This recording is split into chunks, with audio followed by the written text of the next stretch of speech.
Seven was never about catching a killer. It was about completing a design. There is a moment in Seven that turns air into concrete. A cardboard box sits on the ground. It looks harmless, temporary. Then it becomes inevitable. That box does not arrive by accident, it arrives by architecture. The film narrows its corridor scene by scene, it reduces oxygen. Then it forces two men into the final 10 feet. One wants justice, one wants meaning. The film denies both. This is Seven as moral contagion. Not blood, not shock, structure. Fincher does not film chaos, he films transfer. He shows how an idea enters a system, how it spreads, how it recruits, and how it finishes itself. The first thing the film gives you is pressure. Incessant rain that seems to only make the city dirtier. Dark streets, fluorescent glare, plastic wrapped around everything. The city never dries. The environment lowers your baseline. Violence does not interrupt it, violence belongs to it. And that matters. The murders feel less like explosions and more like sewage backing up in a compromised system. The infection begins with atmosphere. Then we meet Somerset. He is composed, measured, precise. He lives like a man practicing containment. Clean desk, ordered thoughts, metronomes ticking to city noise. He is not calm, he is controlled. Control is quarantine. He is weeks from retirement. He wants distance, he wants exit. Then Mills arrives. Fast, confident, hungry. He wants action, he wants validation. He wants the kind of justice that fits into a headline. He also brings something fragile into the city. A marriage, a future, a wife who believes in normal life. The city does not reject her, it absorbs her. And that detail is structural. Innocence enters contaminated air. Now the killer. John Doe introduces himself through categories. Gluttony, a word on a wall. Not a clue, a label. The body becomes evidence for an argument. Then greed, then sloth. Each crime is filed under a moral heading. That is the second layer of contagion. The murders define. They force the detectives to speak the killer's language. The police department becomes an indexing system for his theology. This is not random violence, it is taxonomy, and taxonomy spreads. Police work runs on categories, courts run on categories, media runs on categories, and Doe plugs into that machinery. He makes himself part of the process, and Somerset sees the pattern early. He reads the scenes like thesis statements. He goes to literature, Dante, Milton, religious texts. He recognizes the danger. A killer with a gun is local. A killer with a narrative is contagious. Somerset tries to name the infection so he can contain it. Mills wants an arrest. He wants closure. He does not see the system forming around him. The sloth scene changes everything. A room rotting in real time. A victim kept alive for a year. This is not rage, this is patience. Doe does not improvise, he schedules, he plans years in advance.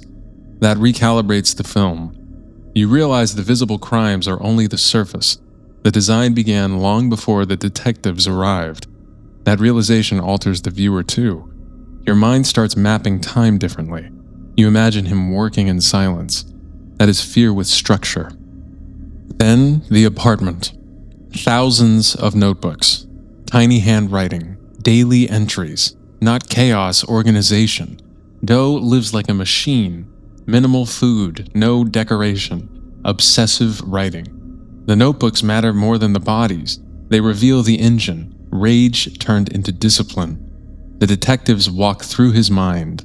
They cross the threshold. The infection moves closer. Doe no longer needs to be present. He already occupies space in their thinking. Then the pivot. Doe attacks Mills in a hallway. He escapes. He calibrates. He studies Mills up close. Then he does the coldest thing in the film. He turns himself in. A man soaked in blood walks into a police station and asks for two detectives by name. That is not surrender. That is control. He removes the chase, sets the timetable. He forces them into his final act. The police station becomes a stage. Media swarms, phones ring, cameras flash, Do sits calmly. He has already finished the design. Then the deal. 2 more bodies, 1 drive. The rain stops, the sky opens, the city fades, the desert feels clean. That relief is intentional. The film strips away clutter. No crowds, no noise, just 3 men, a car, a gun, a box. This is laboratory space, pure variables. In the car, Do speaks like a lecturer. He talks about apathy, sin, and rot. He speaks calmly. Calm is persuasive. Calm makes insanity sound procedural. Somerset listens. Mills bristles. Do keeps pressing the bruise. Then the delivery truck arrives. The box lands on the ground, and the design closes. Here's the dark truth of 7. John Doe does not kill Mills. He converts him. He turns virtue into leverage. He turns love into a trigger. The box contains Tracy's head.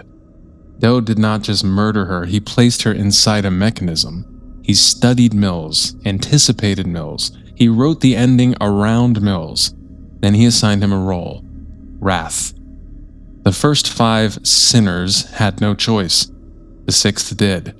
The 7th believes he does. That is the final layer of contagion. Somerset sees the trap instantly. He begs, he reasons, he tries to convince with language, but language cannot stop structure. Mills pulls the trigger. The 7 completes. Doe dies. The design survives. This is why the ending lingers. It is not the blood, not the shock. It is inevitability. Doe did not just kill people, he arranged reactions. He needed Mills alive. He needed Mills moral.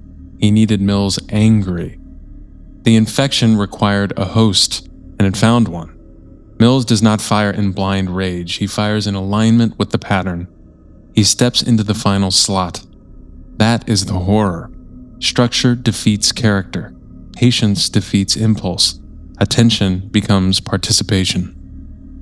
The last scene does not restore balance. Somerset quotes Hemingway, "The world is a fine place and worth fighting for." He agrees with the second part, and that line is not comfort, it is endurance. 7 leaves you with a single uncomfortable conclusion. If an evil system is built carefully enough, it can make a good man complete it. The film does not argue this, it demonstrates it. You followed the sins, you waited for the 7th, you anticipated the box, you participated.